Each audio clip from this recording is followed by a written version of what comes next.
In this video, we are celebrating 67 years of Disneyland. And what better way to celebrate Disneyland than to look towards the future as Walt Disney always did. So we're gonna talk about the future of Disneyland and the resort up next. Welcome to Orange Grove 55. Welcome aboard on this very, very special edition of OG 55, where we are celebrating 67 years of the greatest theme park to ever grace the planet, Disneyland. All right. That's No right, bias. man. No bias there. No bias there. No bias. This is objective fact, though, so you're fine. Totally. So in this video, I brought two of my great friends, my collaborators, friends of the channel, Mr. Vash Sky and Family Man 23. Vash Sky, before we get started, if you can let everybody at home know where they can find you on social media, sir. Hey, best place to find me on social media is going to be right there at Vash Sky, just like it's spelled right down there. Type that in, should pop up. And if you want to see me, well, it's going to be on the channel you're watching right now at Orange Grove 55 at Freshly Squeezed, your source for juicy news and info squeezed fresh right from the Grove. Now, for this segment here, I think I know which shop you want me to play, but I'll go ahead and wait till George clocks in, and we can all go together. There we go, Mr. Family Man. Let everyone at home know where they can find you on social media, sir. Absolutely. You can find me on my YouTube channel, Disney Family Man 23. You can interact with me on Twitter at Disney George. And of course, you'll find me here on Orange Grove 55 with Citrus Corner with some sweet and juicy, but yet sticky Disney news. Ladies and gentlemen, boys and girls, to all who come to this happy place, Welcome to Orange Grove 55. Oh, I love that. I love it. Love it. That hits hard. I love that one. I love that drop. All right, so let's go ahead and to celebrate Disneyland's 67th anniversary, let's go ahead and talk about the future of Disneyland. Now, it's been heavily rumored now, for the past few days at least, that the Peoplemover will make its grand triumphant return to Disneyland. This was reported by WDWNT, the Park Stop, I believe it's Park Stop podcast with Alicia. There's been a lot of outlets now that have been kind of talking about this. Like, this is something that Disney is actually really considering. I know what multiverse do we live in? I have no idea. I never thought we'd be here, but I'm glad we are. I'm absolutely glad we are. So I'm going to start with you, Dre. What are your overall thoughts? I know we touched upon this in a previous video, but anything you can kind of like elaborate on, expand upon in regard to the rumor that the Peoplemover might be coming back to Disneyland? Oh, you're on mute, sir. Sorry about that. I do apologize. I'm doing a little bit too much here. I do apologize. Hey, No worries. there's actually a lot to expand on, though, for people interested in this topic. There's been some developments even from when we actually did our video. First off, obviously everybody's talking about it, right? But we're not the only ones that might be talking about this particular subject. We might be in a long list of people talking about this subject. For example, I wanted to go ahead and play this little clip here, if I could, featuring. Let's see if I can bring this up here real fast. Let's see. It'll be okay. Let's see, not there. It is right. There we go, right there. Okay. Yep, this one right here. I wanted to go ahead and play this little part from little Dusty Sage of Mice Chat, who you got to keep track of the timeline. July 8th actually said something like this. I want to go ahead and play this real fast so that I think the rumblings of this might have been out there maybe sooner than we thought. Let's see right here. I just think it's so vibrant, and this brings so much life. Right now, here. he's looking Especially out this to the spot. submarine Like, look where lagoon. we are. So we had the monorail go overhead. There's the sub lagoon with all the motion from the subs. And then you look over here, and there is the waterfalls of the Matterhorn. And you have the bobsleds going. So there's a lot of life. What we're missing are the people movers.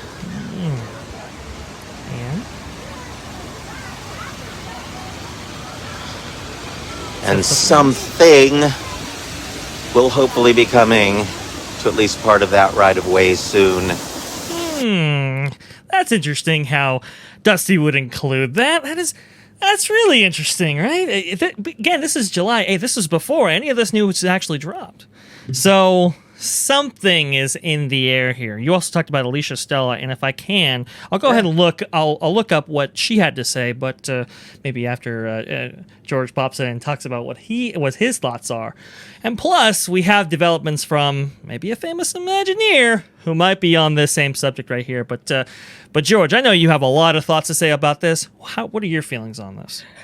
For me, I mean, I was surprised yet very excited and skeptic to know that if finally Disneyland could bring back the Peoplemover, because this has been a subject matter that I think not even just us as a group talking, but like within the whole Disney community has been wanting for them to bring back the Peoplemover. And what a better way to start off, to kick off the next 100 years of the company when dealing with the parks and the resorts, to actually bring back this beloved attraction into Disneyland. And I have to actually add this into a mention because there's rumors also circulating that Tomorrowland may get a little froof, as I like to call it. You know, nothing too big, nothing too fancy, but it may get you know, a nice refurb, or it may get a complete total, you know, change. You know, whether it's the just the visuals, you know, maybe with some of the attractions. So tying this to the Peoplemover, it may fall into place. And I actually got a little taste of it yesterday by going to see the film Lightyear. And people are probably wondering, okay, what does the film Lightyear have to do with the Peoplemover and Tomorrowland? Well, believe it or not, that there was some speculation that Lightyear was going to lean into Space Mountain. Well, it's funny, and spoiler alert for all of you who don't want to know the spoilers to this film. I don't know why you would want to wait for a spoiler, but oh well. So this is the spoiler part. There is a section in the movie that it actually shows the shape of Space Mountain within the land of Lightyear. So going back to when the movie was being produced, this was all probably already in talks with the Imagineers that Lightyear was going to be incorporated into Space Mountain or Tomorrowland, not knowing the downfall of Lightyear at the box office and what have you. But, you know, they were already anticipating on adding this film, this character into the land. Right. So that already strikes up a conversation that something is going to happen in Tomorrowland. And now that Lightyear is kind of fallen below the belt, so to speak, that now Disney has to make a recovery for Tomorrowland, that if something was to happen big, it's like, well, we can't use Lightyear for Space Mountain. Let's bring back the Peoplemover. That'll really get people happy. So. Right. No, 100%. Now, Dre, from what I understand, you have a clip from Fresh Baked. And Fresh Baked, Dave asks a very interesting question in regards to the return of the Peoplemover. And I think I actually have an answer for Dave. So we're gonna go ahead and play that clip. Absolutely. And then I'll answer it, because I think I know why. I know the why of what he's asking, basically. So I'll go ahead and share his screen. I'll go ahead and share my screen right now. This is also interesting too, because, you know, as George brings up, you know, astutely, yes, I have heard the, you know, Buzz Lightyear tie-in and stuff like that. You know, with the dome, the famous dome being featured in the film. I think that might have just been a reference, but to your point, they might have had larger plans for Tomorrowland that may have involved Lightyear at some point. And maybe, you know, the Lightyear tie-in, maybe it gets kicked out, but maybe Peoplemover was always part of the plan. And now we're seeing that here. But, OG, this is one of your best points, and we'll go ahead and lead it in with Fresh Bake's clip right here. Here we go. Let's play it. If there really was a way to bring back the Peoplemover, why haven't they done it already? Why would they wait 20 years when they know how badly everybody wants it? It's one of the most universally desired demanded, requested things for Disneyland. You talk about, ask anybody, what ride do you want to come back? Almost everybody says the People Mover. Everybody says the People Mover. Yeah, everyone says the People Mover. So why bring it back now? Like Dave says, 20 plus years later, why bring it back now? And I'll tell you exactly why. Or at least my speculation. And I think I might be onto something here. Whenever you look at like Disney parks, right? What do they spend the money on? It's the stuff that's like the direct money makers. So there's a reason why for like Pixar Pier, Lamplight Lounge is like the nicest thing on the whole pier because it's a bar. It's a direct revenue stream. Of course, it'd be like the nicest thing there because it makes Disney a lot of money. Okay, same goes for like the hotels. These are direct revenue streams for Disney. So they pump a lot of money into those hotels because, well, you know, it's very profitable. Well, Dave from Fresh Bake was asking, why the People Mover now? Well, I made a video a year ago, link up above, about how this whole thing with Genie Plus and Lightning Lane might be a good thing for attractions. And it might be a good thing because now you're monetizing attractions. Now, these attractions have become revenue streams for the company, just like a bar would be, just like a hotel would be. So when Dave says, well, why now? Why after 20 plus years? Why now? Because now they can open up the People Mover and they can charge you Lightning Lane. Now they can make money off of the People Mover like they've never made money before. That's why now. That's why. They know, Disney absolutely knows that the People Mover is a beloved attraction. They know that the magic key holders would climb over each other to ride this thing. And if you add that, if you bring that back and if you have like a Lightning Lane option to that, like a Rise of the Resistance kind of thing, where it's an a la carte or something like that, it would be buco bucks for Disney. So that's why Disney wants to make this attraction come back, is because it's going to make them a lot of money. It's potentially a huge moneymaker for them. That's my theory on it as to why it took them so long. But Dre, what do you think about that theory about, like, you know, the monetization of these attractions is kind of changing the calculus in regards to this stuff? And, you know, look, 10 years ago, Disney couldn't make a direct, you know, you couldn't get direct money from a ride like the People Mover. Now they can through this Lightning Lane GD Plus program. Do you think that's a possibility? Do you think that's an angle that maybe Chapek and Damaro is kind of using here as justification to bring this attraction back? I think it's a very what is a good theory, honestly. I think that kind of plays into why they might be doing this, really, and why the calculus may have changed. Because everybody has to understand here, folks. This is going to take a lot of money. This is not going to be a small project. This is going to be a very, very large one.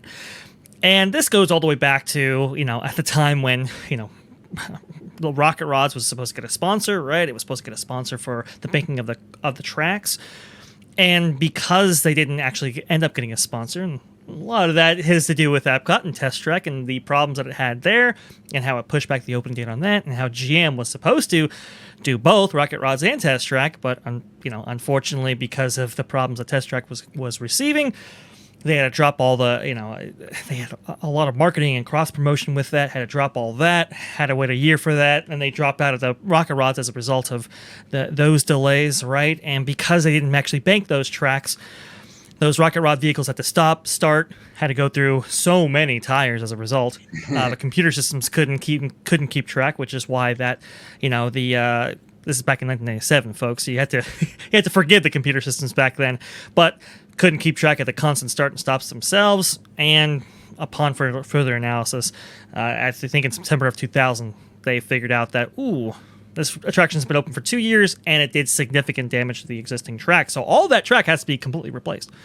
Right. All of it. And the problem that you get with that is it's not just the track, it's also the internal elements between, you know, within buildings. And those buildings are grandfathered in their code, and it would heavily impact those attractions that it actually crisscrosses, you know, inside of. And unfortunately, it just wasn't feasible before. It was going to be a significant amount of investment for an attraction that's kind of, on the border between niche and very popular. Like it's right there, you know. And unfortunately, you know, back at that time, it just wasn't going to book vacation packages and wasn't going to be the huge draw, probably, that, you know, people may have envisioned it was going to be, but it just the math didn't quite make sense, unfortunately. But now, as you bring out OG, things have changed in two big ways. One is direct ROI. It's direct return on investment, direct revenue generation. You know, if you put Genie Plus on this thing, or hey, you want to do, you know, boarding passes and Lightning Lane initially, then go to a Genie Plus model later on. Now you're talking, what, $20 a head? That definitely looks like a different equation just off the bat. And as we have kind of understood Imagineering for like the last 10 years, it's been whenever you build something, that ROI has to be within 5 years. And maybe that right there has changed the equation, that you can directly monetize these attractions. The other thing too is Park Pass, obviously, right? So it's a very supply limited business, and your supply is limited by how many attractions you actually have in your various park. Well, back in the day, Peoplemover used to do 5,000 people an hour easily. And that might, you know, with that amount of capacity, you might be able to bump up the entire park as a result. So that could maybe potentially let more people in. You could make more revenue off per person, right? With more people being in the park, and you might have direct revenue coming back. This looks like a win-win-win all the way around with these new factors coming into play here. No, 100%. And on top of the whole thing, it's a PR win for Bob Chapek. Bob Chapek is looking for a PR win right now. Look, I'm very fair to Bob Chapek, but Bobby, come on. Your PR game is crap, bro. Okay, you need to get on that D23 stage and announce something big like a Peoplemover to really win back some fans. So, look, there's a portion of the fandom that will never embrace Bob Chapek. But I think if you were to get on that D23 stage and say, hey, the Peoplemover's coming back, and I'm the one who brought it back to you. It wasn't Bob Iger. No. It was me. It was Bobby Chapek.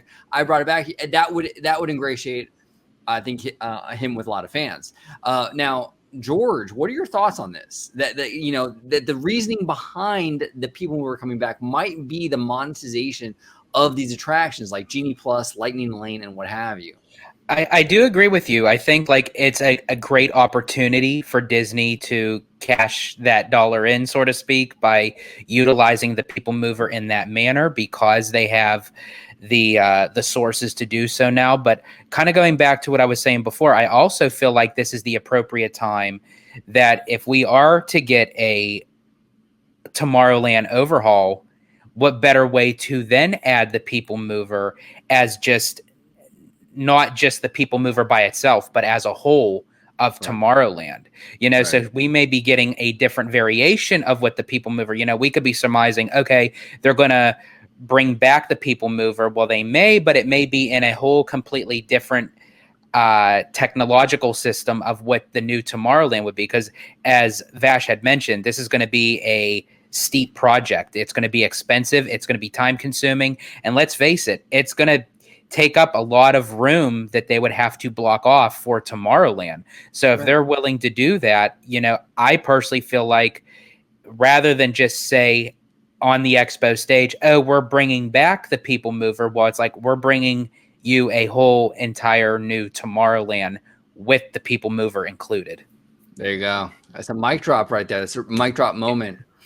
and they need to do it. I mean, I think that would really, really change some hearts and minds in regards to this current management team.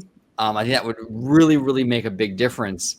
Now, Vash, before I move on to a viewer question, do you have something for me to share in regards to the Peoplemover? You're on mute, sir. Sorry about that. Yes, no, I do.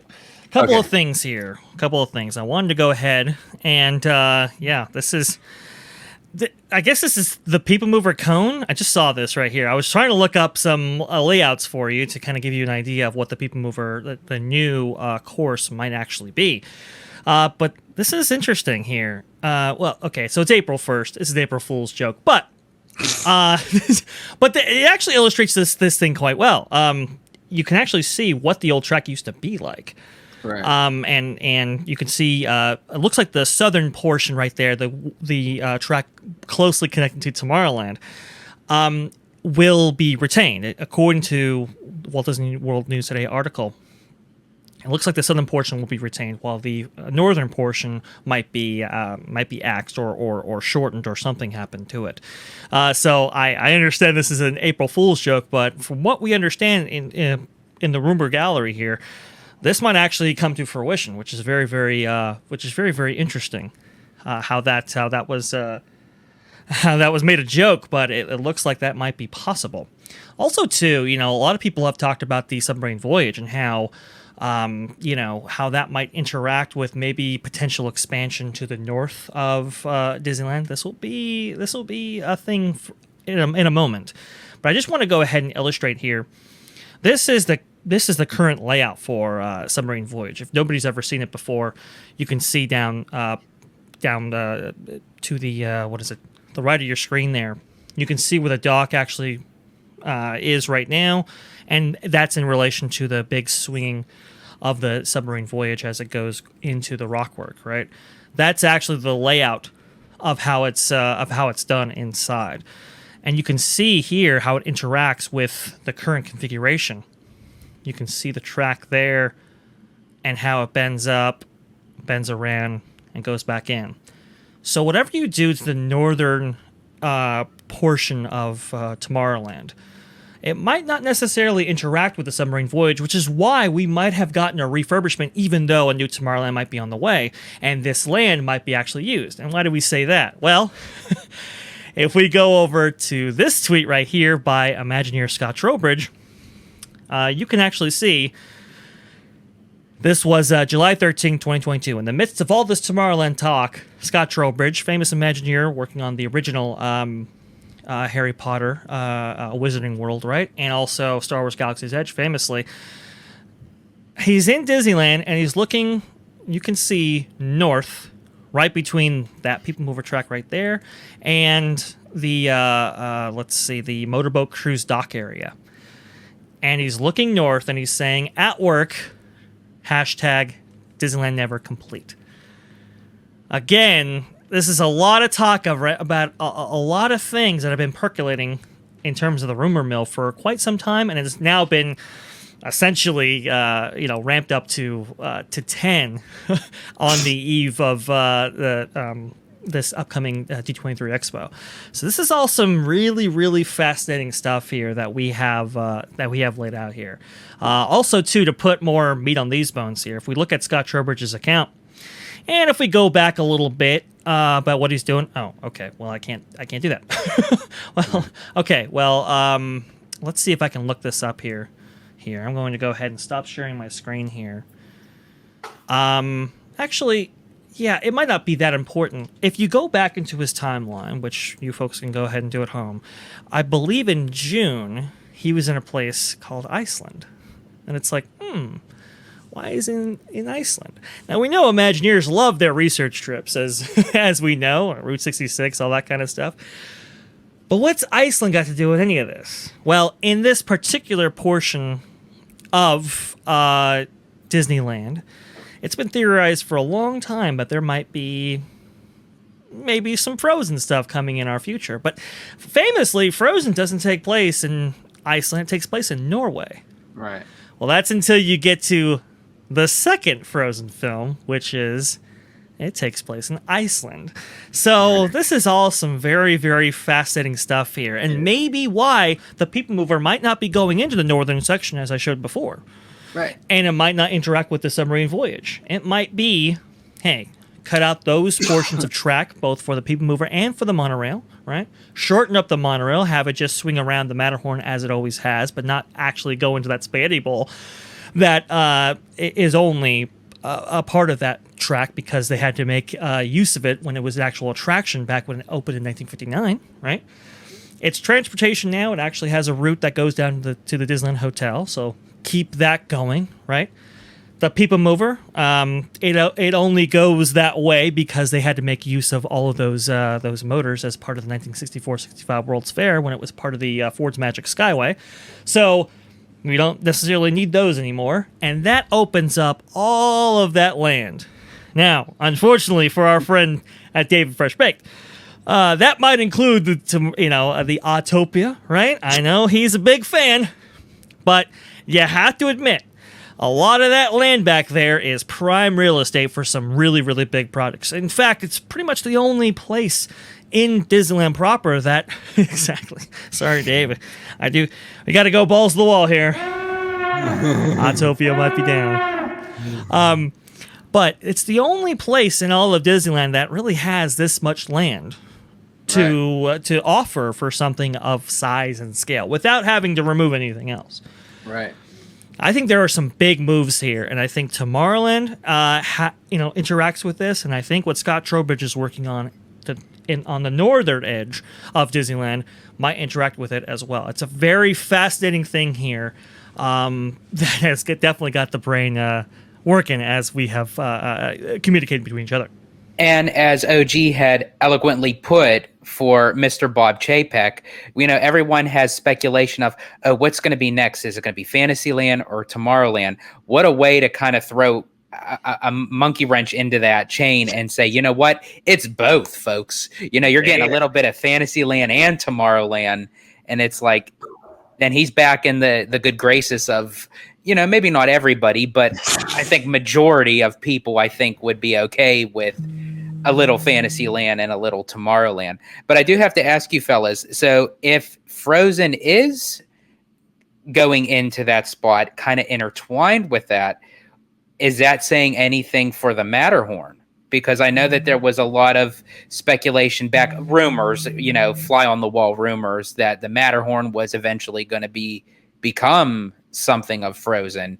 Or do you think they would just kind of put that in to the landscape of Frozen where it would stay the Matterhorn, but it would kind of be like a backdrop, sort of like how they did with the Tower of Terror, and how you could actually look in Epcot and the backside of Tower of Terror matches through with Morocco? I think it would just be as a backdrop. I don't think they're going to retheme Matterhorn. If they can build an e-ticket that's Frozen, I think that they'll do that. And I think the Matterhorn will only add a little eye candy to when you're waiting in the queue line or something with the icy, mountain behind you or in front of you. Can you imagine that one, having the crowd go nuts that you're announcing a Fantasyland and Tomorrowland? Oh, but wait, by the way, folks, for the Matterhorn, and then everyone gets out their pitchforks and their flame torches. I can't see that happening. If they're going to spend the money on a Frozen attraction, I think that would be it. I think that would be it. I don't think that they would go and go into the Matterhorn at that point, But I did interesting. Go ahead. Oh no, go ahead, sir. Go ahead. No, I was just going to say it's an interesting thing because if you attach the Matterhorn to like Frozen, now that Matterhorn's not necessarily a family attraction. It's kind of an intense kind of e-ticket, right? So with a height restriction. So that's kind of one of the things that kind of holds it back. Now, I did hear about a plan to maybe introduce Marshmallow, the kind of, Norse creation from from Elsa right there, and maybe him replace Harold. But that's about as far as I've ever seen. That redo might be, it might be... what should I say, pretty easy to implement. But it's interesting because, the Frozen stuff, we've now gotten at least one park doing Frozen, and that is Hong Kong Disneyland, right? There are still plans, from what I understand, to do a Frozen-themed land over there at Disneyland Paris. And it's interesting, to bring it over to Disneyland, it wouldn't take necessarily that much development, right? All of that stuff's already been done. Rework a little bit for Disneyland, and there you go. So it's definitely all in the realm of possibility. The question then becomes, do you get the Seven Dwarfs Mine Train, the kind of sleigh ride that Hong Kong is getting, right? Do you get the boat attraction? All that kind of stuff is in the air. But I'm thinking it would probably be the boat attraction. I could be wrong because I think to actually have the bobsled type of roller coaster, even though that would be kind of cool, it would be like right adjacent to the Matterhorn. So even though that would be two different type of ride styles, but it would be similar. So I would think you would get more of the boat style. Plus, you have like the water around that way where they could add on more to it, but that's just me. That's just my personal opinion. I mean, I never would have thought they would have put another roller coaster next to Space Mountain, and yet here's Tron. Yeah. Well, You there's a never boat know. attraction right there with Small World. Yes. So it's all interesting, right? Yep. All right. So we have a fantastic question, which is all in line with what we're talking about today. Sure. From a friend of the channel who's actually been on the channel before, Mr. Peter Vasquez. And Peter's asking, now that the Nemo submarines have been given a few more extra years to live, do you think this means that Tomorrowland refurb has been pushed back even more? Or do you have hope a new Tomorrowland is on the horizon? Here's the thing, Peter. There is this misconception. I see a lot of content creators out there kind of regurgitating like this idea that like, well, since they redid the subs, it's impossible to get a new Tomorrowland. Like, oh, that's a sign that Tomorrowland's on the back burner because they redid the submarine voyage. That's completely false. And why it's false is because a renovated submarine voyage can exist in conjunction with a new Tomorrowland. There's no rule. There's no hard rule that submarines have to go away if they're going to renovate Tomorrowland. There's no rule on that. Fans assume that. Content creators assume that, but that's not the rule. So they can renovate the submarine lagoon and give us a brand new Tomorrowland. So I don't think they're like exclusive to each other. So just the fact that the submarines have been redone does not mean Tomorrowland as a whole is on the back burner. And what we've talked about this whole conversation today shows quite the contrary. There are very much major talks and plans from what we're hearing that Tomorrowland is very much on the forefront. So it just seems to me like the submarine voyage will be part of the new Tomorrowland. And just because it's not like being bulldozed doesn't mean that a new Tomorrowland won't be coming. But Dre, what are your thoughts on that question from Peter? Yeah, I don't think New Tomorrowland is necessarily mutually exclusive, between it and Submarine Voyage. I think Submarine Voyage, it's a maintenance nightmare, yes. It doesn't do that much in terms of capacity, yes. But it does what it kind of needs to do. And to replace it, it would be a loss, right? And it doesn't necessarily mean that anything that is around it, it doesn't necessarily make it, I don't know, this kind of this barrier to building something new. As I showed in a previous graph here, as you could see that the submarine voyage is almost to the side. It doesn't really the submarine show building and everything. It's almost all the way over to the the right, I believe, of Disneyland proper, and doesn't necessarily have to interact with anything else. So I think with them redoing Submarine Voyage, I think that does speak to something coming in terms of Tomorrowland revitalization, that they want that to look as best as possible. Maybe when a new Tomorrowland is on the way. We're getting a lot of chatter about this from various sources, disparate sources, I might add. And from what I understand, a new Tomorrowland may have been on the horizon for years, even leading up to the Imagineering story that we saw Joe Rohde there, right? And he was taking the Carousel Progress building, and where that goes, I don't know. But apparently, this has been in the works for quite some time. And it's only now starting to come to fruition. From what we understand, Toontown was chosen over Tomorrowland just because of, from what I understand, cost, right? But now that we're kind of getting out of Toontown here pretty shortly, it should be opening up, I believe, in 2023. Now, where do those construction workers go? Where do those funds go? And it looks like it's going towards Tomorrowland. So I'll say this, just because they redid Submarine Voyage doesn't necessarily mean that something's not on the way. I think it is. Yeah, 100%. Mr. Family Man, what are your thoughts on this? Yeah, I completely agree. I don't really necessarily feel that the submarines seal the fate for the new Tomorrowland, one way or the other. I think, as Vash had mentioned, that I think that it would actually make it more come to fruition that there's going to be something new. for Tomorrowland, because as sprucing up the land, you want everything to look brand new, different look, new changes, what have you. And it also, I still feel like, by adding even more characters to from Finding Nemo and Finding Dory, because the submarines also, lie on that borderline between Tomorrowland and Fantasyland. And then with Scott Trowbridge mentioning about, a little hint maybe with Frozen, that I think that they're going to be moving from Toontown, not even just to Tomorrowland, but I think also a little section of Fantasyland as well. No, 100%. Seems like 100%. it. And we got another question in a whole different direction, but still about the future of Disneyland from Mr. Stephen T. And Stephen T is asking, what theme would you want Disneyland's third gate to be? Or what kind of IPs would you like to see represented in the new park? Now, Stephen, what I want as a third gate would be Westcott. If you ever looked at the Westcott plans, with the Peoplemover system transporting people from the various parks and all that good stuff, and kind of like this Epcot style park, but focusing more on the continents as opposed to countries like Epcot does. I would love to see the third gate for Disneyland Resort be Westcott.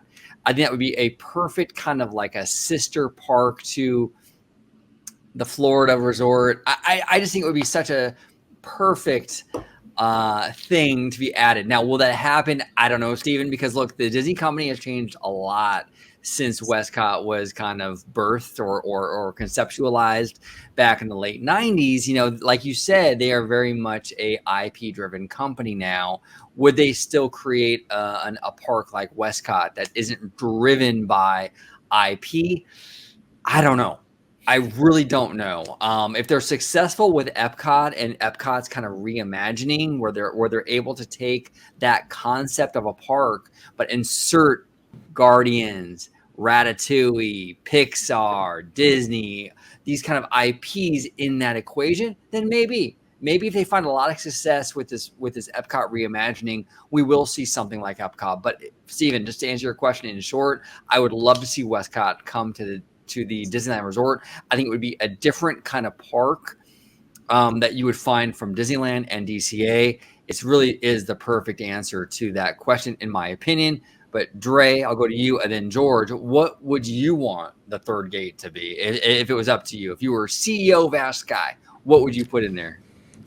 Well, I know our buddy George might have to be going maybe sometimes soon here, so I don't want to take any time away from him.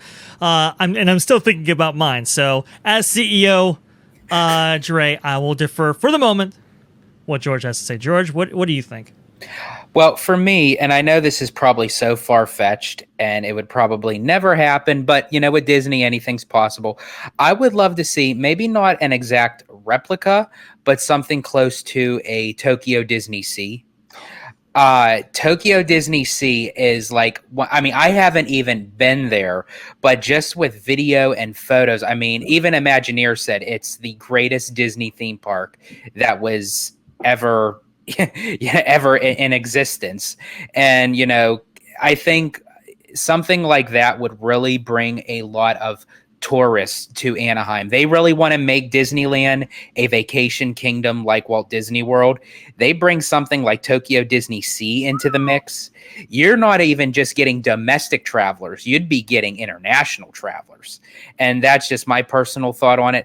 The second part, what kind of IPs I would add to there, this may be a dull answer, but I really can't foresee what it would be now, because the length amount of time that it would take for a third gate to come to Disneyland, right, there'd be so many more characters, so many new movies coming out, that anything that they would make in between that time may fit into that kind of theme park. Would I like to see a US version of Zootopia? Absolutely. I would love to see Zootopia come somewhere, maybe not even to the third park, even if they can kind of incorporate it, maybe off of where, off a DCA for an expansion or what have you, or even put an Animal Kingdom at Walt Disney World, somewhere. I would love to see Zootopia incorporated in. But as I said, with so many more movies, coming out, who knows what kind of IPs would exist to then.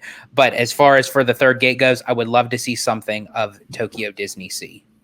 And what do you think, Mr. Vasquez? What would you want ideally if you were CEO Dre of the Walt Disney Company? What would you want in that spot? Ideally, it would be kind of cool to, I don't know, kind of take bits and pieces from all those ideas, right? Definitely surround it with, kind of Westcott style, resorts, right? That kind of create the berm, as it were. But could you do something that's, maybe inspired by Tokyo Disney Seas and like, Disney's Animal Kingdom in some aspects, right? Like the kind of nature aspect of it, like, and you could do like maybe the I think it's Mount Prometheus in I think so. Tokyo Disney Sea, the volcano, right? You could do the volcano, and on the edges there, you can do some kind of green space that might incorporate something like, Zootopia, whatever Shanghai Disneyland's getting. You could do, hey, maybe Pandora World of Avatar in some of those spaces, right? You could still have it be surrounded by, resorts, but maybe in that section, leave a very kind of a tree or berm-like and stuff like that. I think that'd be really cool. I look at that area, some of those areas in Tokyo Disney Sea, especially the entrance area, the New York area. It just fascinates me. But I obviously love Mount Prometheus and that amazing volcano that goes off, every like 15 minutes or something down there, especially at night. It looks absolutely fantastic, but I also think about, man, it would be really cool to get something like Pandora, and it doesn't necessarily fit in Disneyland or Disney California Adventure, but hey, maybe it fits there, Yeah. And of course, Zootopia is a wonderful IP. So I think there are a lot of different ideas that you can kind of incorporate into this. I'm super excited about the future and the prospect of a third gate. From what I understand, that land is still zoned for a third gate, and that doesn't require anything from Disneyland Forward to incorporate that. So, yeah, we will see. But it looks like the company is still focused on the two parks we have now, and that's just as exciting. I just hope that Disney doesn't do one thing, is like put these oversized barges on an open lake area where they're just bobbing like oversized turds, and it's wait a minute, never mind, already done it. But I will say though, in honor of Disneyland's 67th birthday, I think we have a lot to look forward to. I think there's a lot to be excited for. Just everything going on right now, the little hints, the little digs, the construction around Downtown Disney, the parking lot, like there's a lot that's going on and a lot of unknowns. Speaking of Frozen, we're into the unknown. And as I said before, and I'll say it again, I do think that the D23 Expo is going to shed a lot of light on all our unanswered questions. And I will be there, folks. I will be there, seeing it all. So definitely check out for more content coming from OG55, because as I relay it to these guys, they will report it for you. Well, that's an interesting thing that you brought up there. And I know we're kind of hard pressed for time right now, but that's an interesting thing that you mentioned about the Downtown Disney sort of like expansion or what have you there. And maybe we'll do a video on this in the coming days, but they started to do a lot of interesting work in that parking lot that's sort of across from the Rainforest Cafe and ESPN zone. I think Theme Park Wizard made a whole video about this where it was kind of suspect because they just completely sawed off all the trees. Like usually when very unceremonious. Right, unceremoniously, like Peter Rice, they just they just completely like just cut down all the trees, right?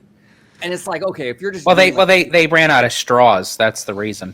There you go. Oh gosh. But if you're gonna like go ahead and like just repave the parking lot, you don't have to like bulldoze all the trees. Like what's going on? And if you look at this parking lot, it sits right where the Disneyland expansion. If you go on DisneylandForward.com, you look at the concept art, the parking lot right now that's in question with the trees being bulldozed and all that stuff is right where the Disneyland expansion pad would be if Disneyland Forward goes forward. So look, I'm not saying it's Disneyland Forward related, but it does raise a little bit of like your eyebrow a little bit, like, well, what's going on? Like, why are they prepping this parking lot? Are they going to build a parking structure? Did Disneyland Forward get approved? We didn't know.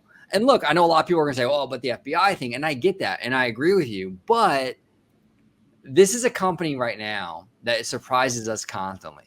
If you would have told me a year ago that we'd be sitting here, honestly, seriously talking about a Peoplemover comeback, I'd say you're fucking crazy. Oh, sorry, I cussed. God damn it, I'm trying not to. But if you would have told me a year ago, I would have said you're nuts. There's no way that Peoplemover is coming back, and here we are. I just don't know anymore. So we'll probably do a video on that whole little plot of land, because there's a big chunk of land. And it looks like they're prepping for something else besides just a parking lot. I don't know what's going on there. Maybe it'll be downtown Disney expansion. I don't know. Honestly, I have much higher hopes of what Disneyland can do creatively than Walt Disney World at the moment, just because, and again, we've talked about this on the channel. Look what they did with Galaxy's Edge. Mm-hmm. I mean, to literally change the whole retrospect of where the back of where Big Thunder Ranch was and where the river is and connected into Frontierland, you'd think, oh, that can't be done. Right. Yet they did it. Yeah. I mean, and we also have to kind of think about that, you know, the river stuff was just incredible, George. We still have to make that video because I think it'd be really, really good. But also, too, that there's now, you know, the council's considering a 2% tax, you know, and it's like, that's also big news as well. So, hey, maybe that's the trade-off for Disneyland Forward. I don't know. We'll see. Well, that's the funny thing, too, about the council is like, oh, they're so quick to like, oh, Disney's the devil and the cabal and this, that, and the other. But, man, they're sure quick to monetize Disneyland Resort when it comes to their benefit, though, aren't they? Well, isn't that interesting? Yeah. It's funny how that works out, because I'm pretty sure that 2% tax will probably go through because, you know, politicians, you know. Yeah. So do you think that was their deal sealed in blood between Disney and the city? Do you think that was the, you know, the 2%? It would have to be a give and take, right? You would think the only way it would go forward is a give and take. And we'll talk about it on that video, talking about that little area right there in more detail. But if you think in a mind of a politician, it's like, okay, well, if I'm going to give this to you and it's going to be political suicide if I do, I have to get something back. I have to, you know, do something where it's like, yes, we're upping economic, what is it? We're fueling the economic engine for the entire Anaheim property, and we're getting a little bit of a tax too. So there you go. Like that right there is a good counter for anybody coming at them for approving Disneyland Forward at this time. That's interesting. That's interesting. If that 2% tax was part of a deal that we're not aware of yet, we're like, okay, fine. You know, we'll give you the rezoning, Disneyland. In exchange for that, though, we're going to take a 2% tax. That's fascinating. Dude, so much to fucking talk about with this. I mean, this is crazy. We'll definitely do a video on this and the parking lot and all that good stuff in the future. But I know, Mr. Family Man, you got to jet out. You got to see Love and Thunder. I am so sorry, brother. You're good. I hope you brought your pillow with you or something for the 2 hours you got to endure. But but no, in all seriousness, I hope you do love it. But before we get going here, sir, if you can let everybody at home know where they can find you on social media, sir. Absolutely. You can find me on my YouTube channel, Disney Family Man 23. If you want to interact with me, you could interact with me. I just said it twice on Twitter at Disney George. And of course, you can find me on Orange Grove 55 with Citrus Corner with some juicy and sweet, but yet sticky Disney news and info. There we go. Sticky. All right, Dre, producer Dre, Dr. Dre, Vash Sky. If you can let everyone at home know where they can find you on social media, sir. Hey, best place to interact with me is going to be right down there at Vash Guy, just like it's spelled. Just type it in Twitter, should pop up. And if you want to see me, well, it's going to be on the channel you're watching right now at Orange Grove 55 at Freshly Squeezed, your source for juicy news and info squeezed fresh right from the Grove. And for all you Disneyland cast members that are watching, if you notice when I pointed to Mr. Vash Sky, I did the Disneyland point. Oh, you got to do the two fingers. You don't do one, you do the two fingers. There you go. Not proper, yeah.